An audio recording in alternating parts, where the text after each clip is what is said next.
watwe wote wauawe, mateso makali yaja.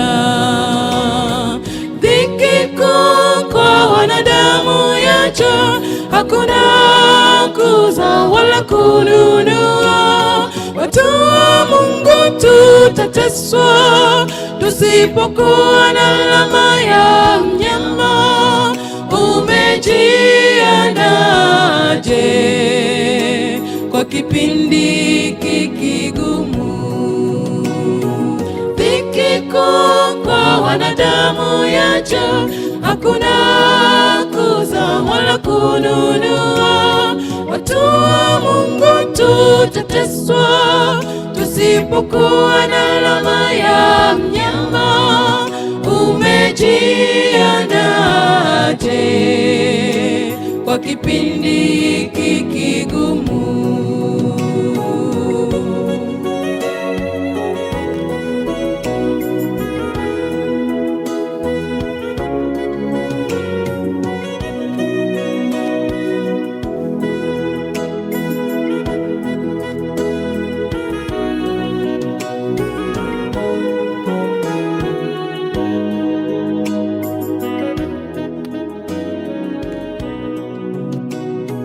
Dhiki kuu kwa wanadamu yaja, hakuna kuuza wala kununua. Watu wa Mungu tutateswa, tusipokuwa na alama ya mnyama.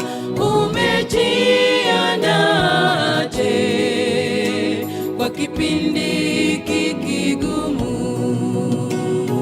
Dhiki kuu kwa wanadamu yaja, hakuna kuuza wala kununua. Watu wa Mungu tutateswa, tusipokuwa na alama ya mnyama. Umejiandaje kwa kipindi kigumu? Umejiandaje kwa kipindi kigumu? Umejiandaje kwa kipindi kigumu?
Bwana Yesu asifiwe. Bwana Yesu asifiwe tena. Tunamshukuru Mwenyezi Mungu asubuhi ya leo kwa sababu ya neema yake na fadhili ambazo ametutendea. Tunamshukuru kwa vile ambavyo ametuamsha, ametulinda usiku mzima na ametuamsha asubuhi hii ya leo na ametupatia nafasi na kibali kuja hapa kwa ajili ya ibada. Sasa niwaalike tunapoingia katika tafakari ya asubuhi ya leo. Kichwa cha somo kinasema The Stone of Help. The Stone of Help. Jiwe la msaada. Jiwe la msaada. The Stone of Help. Jiwe la msaada. Nikualike usome pamoja nami katika kitabu kile cha Samueli wa kwanza sura ya 7. Tutasoma mstari wa kwanza hadi mstari wa 12. Hadi mstari wa 12. Naam, maandiko yanasema, na hao watu wa Kiriath Yearim wakaja wakalichukua sanduku la Bwana wakalipeleka ndani ya nyumba ya Abinadabu huko kilimani, nao wakamtenga Eleazari mwanawe ili alilinde sanduku la Bwana. Ikawa tangu sanduku lipelekwe Kiriath Yearim, muda mrefu ulipita, maana ulikuwa miaka 20, na nyumba yote ya Waisraeli wakamwombolezea Bwana. Basi Samueli akawaambia nyumba yote ya Israeli akasema, ikiwa mnamrudia Bwana kwa mioyo yenu yote, basi iondoleeni mbali miungu migeni, nayo Maashtoreth yatoke kwenu, mkamwelekezee Bwana mioyo yenu, mkamtumikie yeye peke yake, naye atawaokoa katika mikono ya Wafilisti. Ndipo wana wa Israeli wakayaondoa Mabaali na Maashtoreth, wakamtumikia Bwana peke yake. Samueli akasema, wakusanyeni Waisraeli wote Mispa, nami nitawaombea ninyi kwa Bwana. Wakakusanyika huko Mispa, wakateka maji na kuyamimina mbele za Bwana, wakafunga siku ile, wakasema huko, tumemfanyia Bwana dhambi. Samueli akawaamua wana wa Israeli huko Mispa. Hata Wafilisti waliposikia ya kuwa wana wa Israeli wamekusanyika huko Mispa, wakuu wa Wafilisti walipanda juu ili kupigana na Israeli, nao wana wa Israeli waliposikia wakawaogopa Wafilisti. Wana wa Israeli wakamwambia Samueli, usiache kumlilia Bwana Mungu wetu kwa ajili yetu, kwamba atuokoe na mikono ya Wafilisti. Ndipo Samueli akatoa mwana-kondoo mchanga akamtolea Bwana sadaka ya kuteketezwa nzima. Samueli akamlilia Bwana kwa ajili ya Israeli, Bwana akamuitikia. Hata Samueli alipokuwa akitoa hiyo sadaka ya kuteketezwa, Wafilisti wakakaribia ili kupigana na Israeli, lakini Bwana akapiga ngurumo, mshindo mkubwa sana juu ya Wafilisti siku ile, akawafadhaisha, nao wakaangamizwa mbele ya Israeli. Nao watu wa Israeli wakatoka Mispa wakawafuatia Wafilisti, wakawapiga hadi walipofika chini ya Beth-kari. Ndipo Samueli akatoa jiwe na kulisimamisha kati ya Mispa na Shen, akaliita jina lake Ebenezeri, akisema, hata sasa Bwana ametusaidia. Hivyo ndivyo Wafilisti walivyoshindwa wasiingie tena ndani ya mipaka ya Israeli, na mkono wa Bwana ulikuwa juu ya Wafilisti siku zote za Samueli. Nayo miji ile Wafilisti waliokuwa wamewapokonya Waisraeli irudishwa tena kwa Israeli tokea Ekron mpaka Gath, na Waisraeli wakauokoa mpaka wake mikononi mwa Wafilisti. Tena kulikuwa na amani kati ya Israeli na Waamori. Naye huyo Samueli akawaamua Waisraeli siku zote za maisha yake, naye huenda mwaka kwa mwaka kuzunguka mpaka Betheli na Gilgal na Mispa, akawaamua katika miji yote ya Israeli. Kisha alikuwa akirudi Rama, maana ndipo ilipokuwa nyumba yake, nako ndiko alikowaamua Israeli, na huko akamjengea Bwana madhabahu. Baba na Mungu wa mbinguni, asante asubuhi ya leo kwa sababu umetuleta tena hapa na neno lako tumelisoma. Ninaomba Bwana uweze kutufundisha asubuhi ya leo, katika jina la Yesu nimeomba, amina. Katika sura hii ya 7 tayari sanduku limeshatoka mipakani mwa Wafilisti, maana lilikuwa limeshawafadhaisha, limerudishwa katika mipaka ya Israeli. Sasa mnakumbuka lilipofika pale Beth-shemesh, watu walijaribu kulichungulia, Mungu akawaua wengi wao. Baadaye wakaita watu kutoka Kiriath Yearim, wakalichukua lile sanduku likaenda likakaa kule, wakamteua mtu mmoja anaitwa Abinadabu, sanduku likaenda likakaa katika nyumba yake. Kijana wake anaitwa Eleazari akateuliwa alilinde sanduku la Bwana, likakaa hapo miaka 20. 20 years likakaa pale. Lilikuja kutoka hapo baadaye, ukija kusoma katika sura ya nafikiri katika Samueli wa pili sura ya 6 kuanzia 16 pale, Daudi ndiye alikuja kulichukua kutoka hapo katika nyumba ya Abinadabu, akalirudisha katika mji wa Daudi, maana alikuwa ametengeneza hema kwa ajili ya sanduku la Bwana. Sasa katika sura ya 7, baada ya kuwa muda mrefu umepita, wale watu wa Kiriath Yearim walipokuwa wamelichukua sanduku la Bwana wameliingiza pale katika nyumba ya binadamu, huo muda ukapita. Sasa Samueli anafuatwa na watu. maana walikuwa wamemlilia Bwana. Wanamwambia Samueli, tunamhitaji Mungu. Samueli akasema, sikilizeni, ikiwa mnamrudia Bwana kwa mioyo yenu yote, ikiwa mnatubu dhambi zenu zote, ikiwa mmekubali haki, ikiwa mnataka kukaa na Bwana, basi sharti ni moja: iondoleeni mbali miungu yote migeni, maashtorethi yote na mabaali weka mbali, mamiungu ya Wafilisti weka mbali, mamiungu ya kule Ekron weka mbali, mamiungu ya kule Gath weka mbali, mamiungu ya kule Ashdod yote tupilia mbali kule. Kama kweli mnamrudia Bwana kwa mioyo yenu yote, Bwana anataka kuabudiwa yeye peke yake. Ndio Samueli anawaambia hivyo, anasema Bwana huwa anaabudiwa peke yake. Anawaambia hivyo katika fungu hili, anasema mkamtumikie yeye peke yake.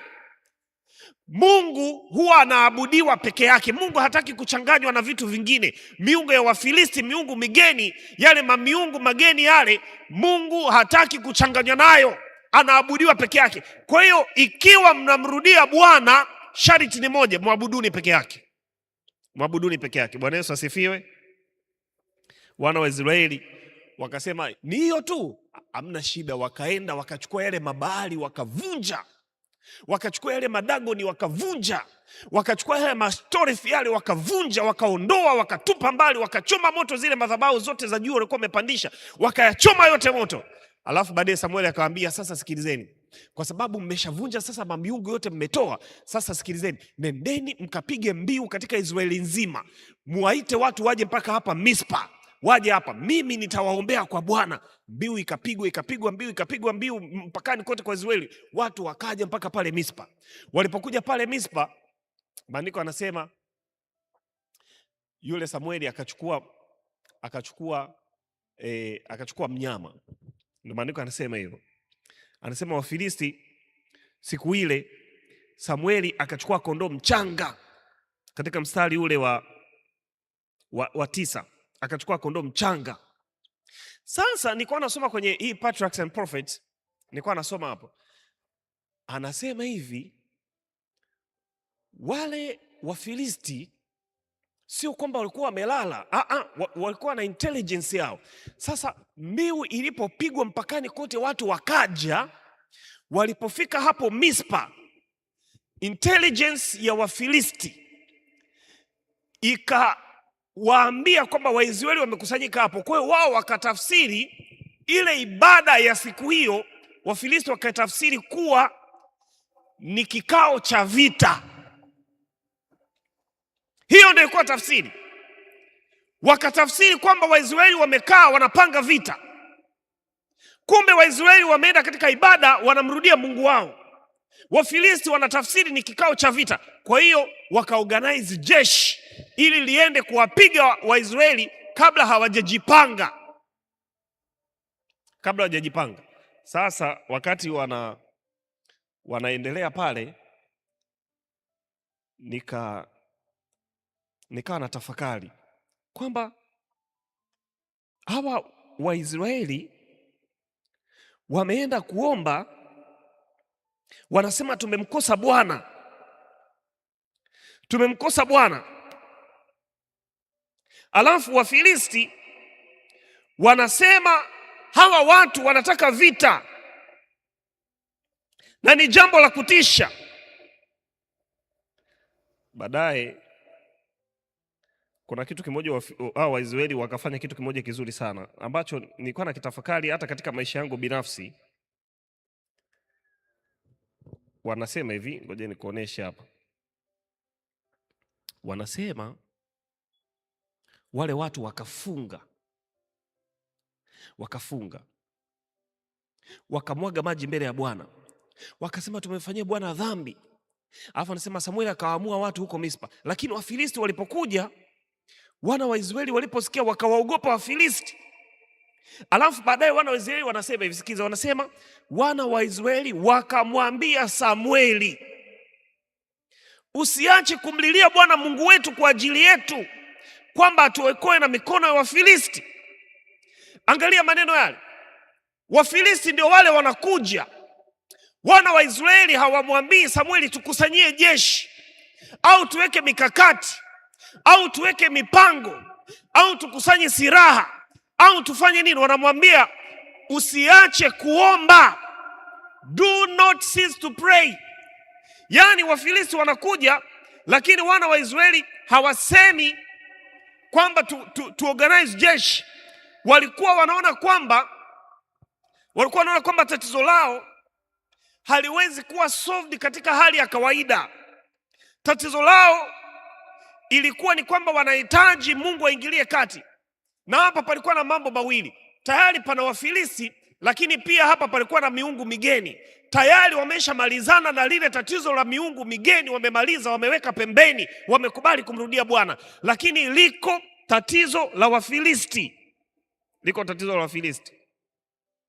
Na mimi nataka nikwambie, nikaja nikajifunza hivi, mimi kuna wakati naamua kabisa very intentional, naamua very intentional kabisa, nasema leo nafunga. Nasema kabisa leo nafunga. I say, nikisema hivyo, njaa ninayoisikia siku hiyo, yani njaa ninayoisikia siku hiyo sio ya kawaida. Kuna wakati mwingine mzee Zaoga naweza yani wakati mwingine labda una hela, au wakati mwingine unaweza kaa uko safari. Kwa hiyo unaweza kukaa tu mpaka jioni haujala. Hausikii njaa, yani haikusumbui sana, yani usikii njaa. Unaweza kuwa kwa safari, unasafiri unaenda mpaka Nairobi wapi, unaenda Mombasa, lakini na umeshinda tu njaa, labda hata yani hauna shida, usikii njaa kubwa sana. Lakini nikisema leo ninafunga, I say, yani ninasikia njaa ambayo yani sielewi hiyo njaa inakuwa inatokea wapi. Siku moja nikamuuliza mtu mmoja, akaniambia, pastor, hilo linaitwa pambano kuu. Hilo linaitwa pambano kuu.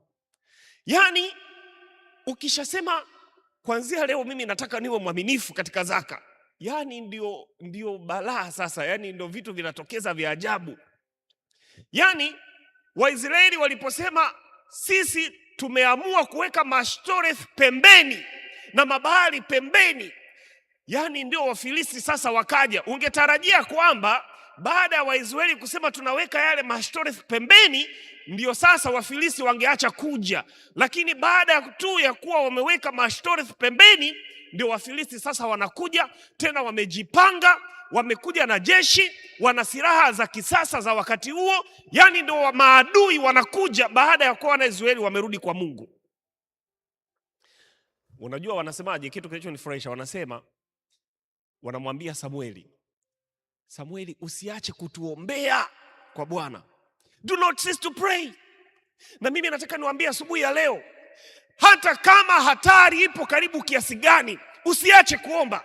Hata kama unaona kabisa kwamba mambo hayaendi hapa nyumbani, usiache kuomba. Ni kweli umemrudia Bwana, lakini hatari sio kwamba ndo zimeacha kuja. Hatari zinaweza kuendelea kuja hata kama umemrudia Bwana, lakini wakati hatari inakuja, usiache kuomba. Kwa nini? Kwa sababu wakati hatari inakuja, ni wakati huo pia maombi yako huwa yanajibiwa wakati ule ule. Narudia, wakati hatari inakuja, ni wakati huo pia Mungu huwa anatuma majibu.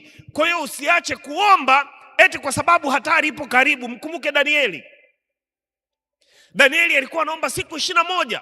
Maombi yanaletwa na malaika, majibu yanaletwa na malaika, lakini njiani malaika anakutana na nguvu inayompinga. Kwa hiyo Danieli haachi kuomba kwa sababu maombi yako njiani yanakuja. Laiti kama angeacha kuomba ingekuwaje? Kwa hiyo nataka nikwambie, do not cease to pray even when the danger is so close.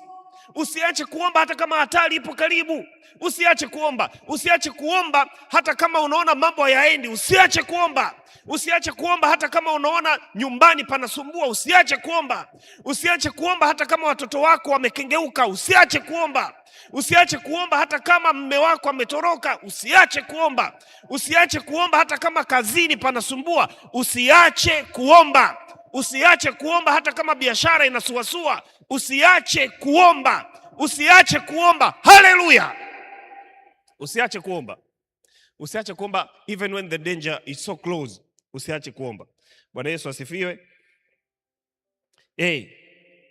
kabisa, usiache kuomba. Wana wa Israeli wanasema tumemkosa Bwana. Wakafunga lakini adui anakuja. Wameomba lakini adui anakuja. Wamemrudia Mungu lakini adui anakuja. Na hii ndio inayovunja ile theology ya watu wengine wanasema ukija kwa Bwana matatizo yote yamekwisha. Hapana.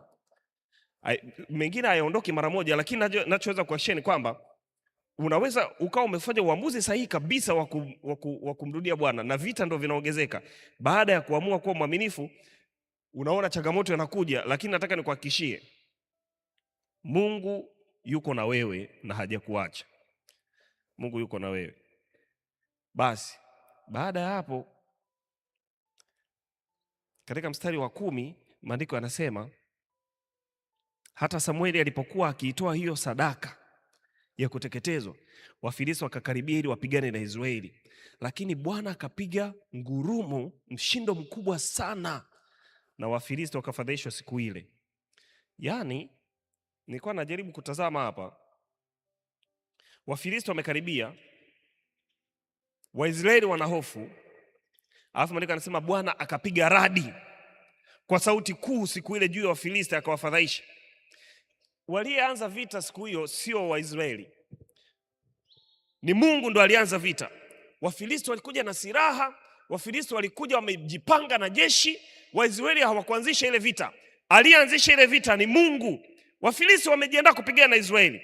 Hawakujua kwamba siku hiyo, tofauti na ile siku iliyokuwa imepita, siku hii walikuwa wanapigana na Mungu wa Israeli. Ile siku iliyopita walikuwa wanapigana na jeshi la Israeli, lakini hawakujua kwamba siku hii ya leo wanapigana na Mungu wa Israeli.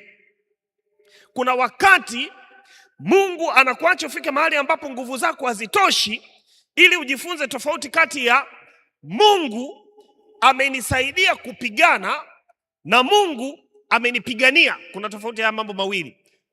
Kuna wakati Mungu anakusaidia kupigana na kuna wakati Mungu anakupigania. Tofauti yake ni kwamba kuna wakati Mungu anakupa nguvu wewe uende kupigana wewe, alafu kuna wakati Mungu anakwambia wewe kaa pembeni, mimi ndo napigana. Yaani vita hii sio ya kwako, wewe kaa pembeni, vita hii ni yangu. Kuna tofauti ya mambo mawili. Tofauti ya Mungu anakusaidia wewe kupigana na kuna wakati Mungu anapigana mwenyewe. Sasa ndio siku hii Mungu alipigana mwenyewe. Bwana Yesu asifiwe. Kuna watu unajaribu sana kuelewesha, acha, tulia. Kuna milango unajaribu sana kuifungua, acha, wewe tulia tu. Kuna mazingira unajaribu sana kuyabadilisha, kuyadhibiti, acha. Kuna watu unataka ujitetee mbele zao ili wakuelewe, acha. Fanya sehemu yako kwa uaminifu, lakini usifikiri kila vita ni vita vyako. Kuna vita vingine ni vya Bwana. Mungu ana radi ambazo Wafilisti wako bado hawajawahi kuzisikia. Bwana Yesu asifiwe. Kuna radi ambazo Wafilisti hawajawahi kuzisikia. Na usipime ushindi wako kwa ukubwa wa adui, pima ushindi wako kwa ukubwa wa Mungu ambaye yuko upande wako. Jamani, Bwana Yesu asifiwe. Usipime nguvu au ushindi wako kwa ukubwa wa adui. Basi maandiko yanaendelea kutuambia katika mstari wa 12, kwanza siku hiyo vita ilipopiganwa, Mungu alipopiga ile radi, Wafilisti wakakimbia wakafadhaishwa, na walipokuwa wameshafadhaishwa, tunaelezwa kwamba wana wa Israeli wakachukua silaha ambazo walikuwa wameziangusha Wafilisti, wameziacha nyuma, wakawafuatia, wakawapiga Wafilisti, wakafa, na matokeo yake Israeli wakashinda, na ushindi ule ukawa ushindi wa Bwana. Sasa baada ya ushindi, Samueli akafanya jambo muhimu sana. Mungu anamwambia Samueli, anamwambia hivi, nilikuwa nasoma kwenye hicho kitabu cha PP, hiyo Patriarchs and Prophets. Anasema Samueli, ninajua watu wangu huwa wanasahau. Mungu anamwambia Samueli, I know my people, they are prone to forget what I have done. They are susceptible to forget my mercies. Watu wangu wanaweza kusahau. Chukua jiwe, go and plant this stone between Mizpah and Shen, ili jiwe litakuwa ukumbusho kwamba mimi Mungu niliwahi kuwapigania hapa. Kwa Samueli anachukua jiwe, analisimamisha kati ya Mizpah na Shen, akaliita lile jina Ebenezer, akasema hata sasa Bwana ametusaidia. Ebeneza, hata sasa Bwana ametusaidia. Hilo Ebeneza ni muunganiko wa silabi, maneno matatu. Eben ni jiwe, he ni ov, alafu ezel ni msaada. Kwa hiyo ndo maana inaitwa the stone of help. Kwa hiyo Samueli hakwenda kuwahubiria watu kwamba tumeshinda kwa sababu tulikuwa hodari. Hakwenda kuwahubiria watu kwamba tumeshinda kwa sababu tulikuwa na jeshi au kwa sababu tulikuwa wengi. Hakusema kwamba tumeshinda kwa sababu mkakati wetu ulikuwa mzuri. Alisema hivi, hata sasa Bwana ametusaidia. Kuna ushindi, sikiliza, kuna ushindi ambao ukiupata usiende kupiga selfie kwanza. Kuna ushindi ambao ukipata usiende kuita watu ufanye sherehe. Kuna ushindi ambao ukiupata usiende kuita ndugu na jamaa, unaenda kusherehekea. Usiende kupiga selfie na picha na kuposti kwenye Instagram na kwenye Facebook. Kuna aina ya ushindi ukipata unatulia kwanza. Bwana Yesu asifiwe. Wako watu wengi walikuwa wamemwomba Mungu ndoa, walikuwa wamemwomba Mungu watoto, walikuwa wamemwomba Mungu wapate ujauzito. Walipopata ujauzito wakaenda wakavua nguo, wakaenda kwenye mitandao ya kijamii, kwanza wakapiga picha na mimba ni kubwa, wamepiga picha wamevaa tu tuchupi hivi, wanapiga picha wana-upload mtandaoni, alafu ndo wanaandika lile neno hata sasa Bwana amenisaidia. Wewe Mungu alikuwa umemwomba Mungu ndoa siku nyingi, alafu ulipoolewa tu tayari sasa, yani kwenye mitandao yote ya kijamii unakuwa unaandika acheni Mungu aitwe Mungu. Unaandika kwenye mitandao ya kijamii, umeweka lile picha la harusi. Sasa jameni, kupendwa raha. Wewe kuna aina ya ushindi ukiupata usiweke kwanza mtandaoni. Umepiga hapa magoti kwenye Sunrise Blessings hapa, umepiga magoti, umemwomba Mungu naomba kazi, Mungu naomba kazi. Ulipopata tu kazi, uko Facebook tayari, uko kwenye Instagram, uko kwenye TikTok, unawafundisha watu wengine, unasema jameni, vijana kweni serious, unawafundisha watu wengine. Wewe ulipiga kazi maombi hapa, watu wakakuombea hapa, umepata kazi, unaanza kuambia vijana acheni uvivu, tafuteni hela. Wewe mbona kutafuta hela, ulikuja kutafuta maombi kwanza hapa. Kuna aina ya ushindi ukiupata usiweke kwanza mtandaoni. Rudi kwanza umwambie Mungu hata sasa Bwana umenisaidia. Asante. Bwana Yesu asifiwe. Imani, Bwana Yesu asifiwe. Kumbuka ulikotoka. Nenda kasimamishe jiwe, kasimamishe Ebeneza. Kumbuka ulikokuwa umetoka. Kumbuka jinsi ulivyokuwa unalia. Kumbuka jinsi ulivyokuwa unakesha. Kumbuka jinsi ulivyokuwa unapiga magoti hapa. Kumbuka siku ile ambayo ulikuwa hauna hela kabisa. Kumbuka siku ile ambayo ulikuwa umekata tamaa kabisa kwa sababu unashindwa kubeba ujauzito. Kumbuka siku ile ambayo ulikuwa kabisa unatafuta connection kabisa ya kupata kazi. Kumbuka wakati ambapo ulikuwa unafikiri kwamba kila kitu kimekwisha. Kumbuka, alafu nenda ujiambie katika moyo wako, jiambie hata sasa Bwana umenisaidia. Nenda kajiambie hivyo. Bwana Yesu asifiwe. Na maneno hayo hata sasa ndo maneno yenye nguvu. Hayo maneno even now, hata sasa. Hayo maneno ndo maneno yenye nguvu sana. Kwa nini? Yana maana kubwa kwa sababu hayo maneno hayasemi safari imeisha. Maana safari bado inaendelea. Kwa hiyo ndo maana yale maneno yanasema hata sasa. Hayamaanishi kwamba safari imeisha. Yanamaanisha safari bado inaendelea. Hayo maneno yanasema nikiangalia nilikotoka mpaka nilipofika hapa sasa hivi, kuna mkono ambao una nguvu isiyo ya kawaida umenisaidia. Mkono umenibeba. Alafu mwisho kabisa napoenda kumaliza asubuhi ya leo, kuna kitu nimekiona hapa. Ndio maana niliendelea kusoma yale mafungu. Nilikuwa nimesema tuishie fungu la 12, lakini niendelea kusoma, kuna fungu moja pale nikagundua kuna kitu kiko pale cha tofauti. Na mimi nataka nikwambie, yale fungu yanasema, nayo ile miji wa Filisti waliokuwa wamewapokonya Waisraeli ilirudishwa tena. Ilirudishwa.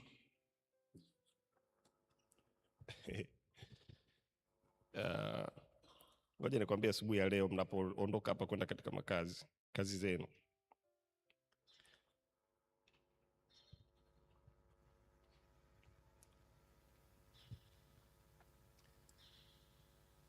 ile miji Wafilisti walikuwa wamewapokonya Waisraeli ikarejeshwa. Maana yake ni kwamba mkirudi kwa Mungu, Mungu anao na uwezo wa kuwarejeshea yale yote ambayo adui alikuwa amechukua. Niwewe kusikia wimbo mmoja unaitwa Nikurejeshe, umeimbwa na Neema Gospel. Anasema ule wimbo unasema nikurejeshe, nikurejeshe, anasema njoo kwangu nikurejeshe, ndipo hayo mema yatakujiria, atarejesha vyote adui alivyochukua. Au kawimbo meshe kukasikia yako? Anasema kama tutamrudia Bwana, tukaondoa mabaali katika mioyo yetu, tukaondoa madagoni, tukaondoa na kila kitu, tukamrudia Bwana kwa mioyo yetu yote, anasema atarejesha vyote ambavyo adui alikuwa amechukua.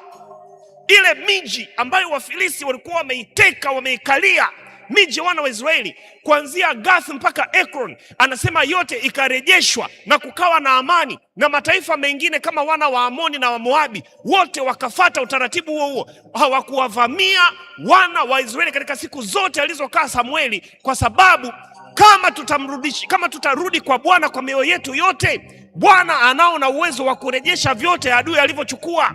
Kama mme alikuwa ametoroka, Bwana ana uwezo wa kumrejesha huyo mwanaume. Kama mwanamke alikuwa amesumbua, Bwana ana uwezo wa kumrejesha huyo mwanamke. Kama watoto walikuwa wamekutelekeza, Bwana ana uwezo wa kuwarejesha hao watoto. Kama shida, hata ile kazi ambayo ulikuwa umekufukuza, Bwana anaweza kurudishia tena. Mungu atubariki sana. Hata ndoa kama ilikuwa imeharibika, Mungu anaweza kurudishia. Inawezekana kabisa. Kama asubuhi ya leo nasema, Bwana asante, ninakumbuka ulikonitoa, hata sasa ni wewe ndio umenisaidia. Yaani ukitazama maisha yako unasema Bwana asante, hata sasa ni wewe uliyenisaidia. Njoo hapa mbele tuombe.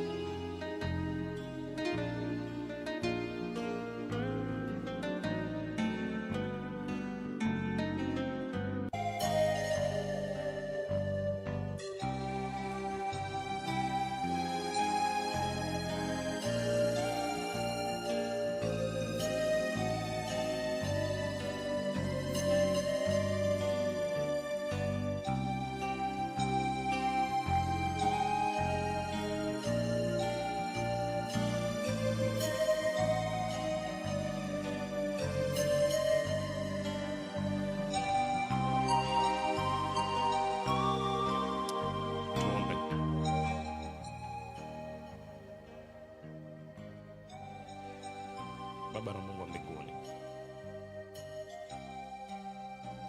asante asubuhi ya leo. Asante kwa ajili ya huu mkutano mzuri, na asante kwa ajili ya neno lako. Viko vitu ambavyo adui alikuwa amechukua kwa sababu hatukuwa waaminifu kwa neno lako. Lakini asubuhi ya leo, akiwa yuko mama hapa ambaye watoto wake walitanga mbali, na kusi Bwana uwarejeshe. Waume zao walikwenda mbali, warejeshe. Wake zao walikwenda mbali, warejeshe. Hata kama kuna kazi ilikuwa imeharibika, Bwana warejeshe. Hata kama kulikuwa na afya iliyoharibika, Bwana warejeshe hiyo afya. Hata kama kulikuwa na pesa iliyodhulumiwa ikapotea, Bwana warejeshe zile fedha. Hata Bwana kama kulikuwa na kulikuwa na dhuluma imefanyika katika maisha yao. Kuna mtu alikuwa na kiwanja, alafu kiwanja kile wakamdhulumu kiwanja kile tu hivi tu, kwa sababu wana nguvu, kwa sababu wana connection, kwa sababu wana uwezo wa kwenda mahakamani wa kuweka wanasheria wazuri. Lakini Bwana, wamekimbilia kwako asubuhi ya leo. Bwana, warejeshe mali zao. Wanapoondoka kwenda, wakumbushe kukushukuru, tukijua kwamba Bwana hata sasa umetupigania. Sisi tumechoka na hatuna nguvu. Kwa hivyo Bwana, hatutaki kupigana. Wewe nenda katupiganie vita vyetu. Maana vita vingine hata hatuvioni kwa macho yetu, lakini wewe Bwana tupiganie. Tunapoondoka asubuhi ya leo Bwana, tubarikie. Tunaomba utupatie ulinzi, tunaomba utupatie amani, tunaomba utupatie kibali, tunaomba utupatie utisho, tunaomba utupatie na ngurumo, ili Wafilisti watakaokuja kupigana na sisi Bwana uwafadhaishe mbele ya macho yetu kwa utukufu wa jina lako. Tunajiachia mikononi mwako tangu sasa na hata milele, kwa sababu tunaamini utakuwa pamoja nasi ukitutawala. Katika jina la Yesu nimeomba, amina. Amen. Bwana wabariki sana.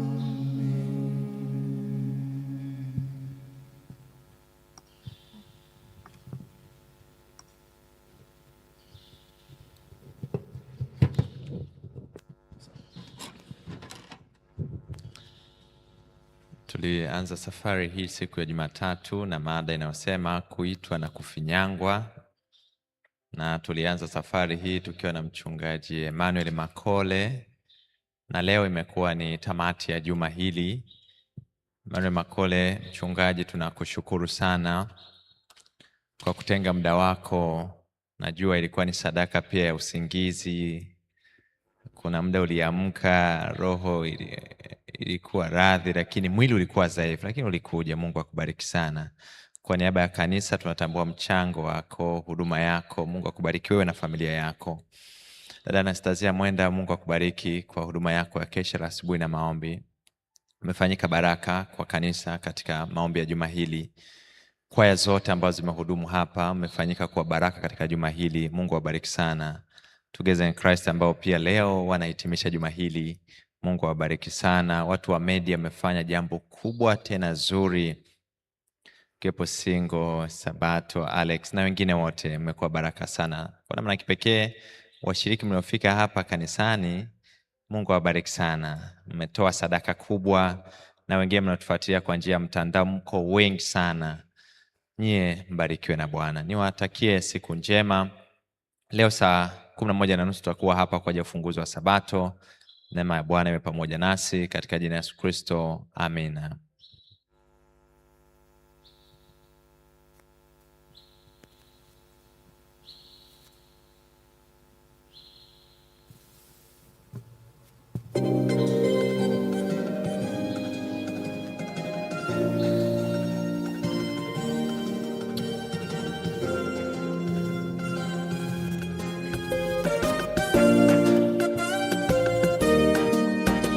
Umejiandaje na ujio wa Yesu katika maisha ya Ukristo wako mara ya pili? Mwana wa Adamu anaporejea, mwenzangu jio tafakari kwa marejeo ya mwana kondoo, na tukute tukiwa tayari kwa ajili ya uzima milele. Atukute tukiwa tayari kwa ajili ya uzima milele. Umejiandaje na ujio wa Yesu katika maisha ya Ukristo wako mara ya pili? mwana wa Adamu anaporejea. Mwenzangu, jioji utafakari kwa marejeo ya mwana kondoo.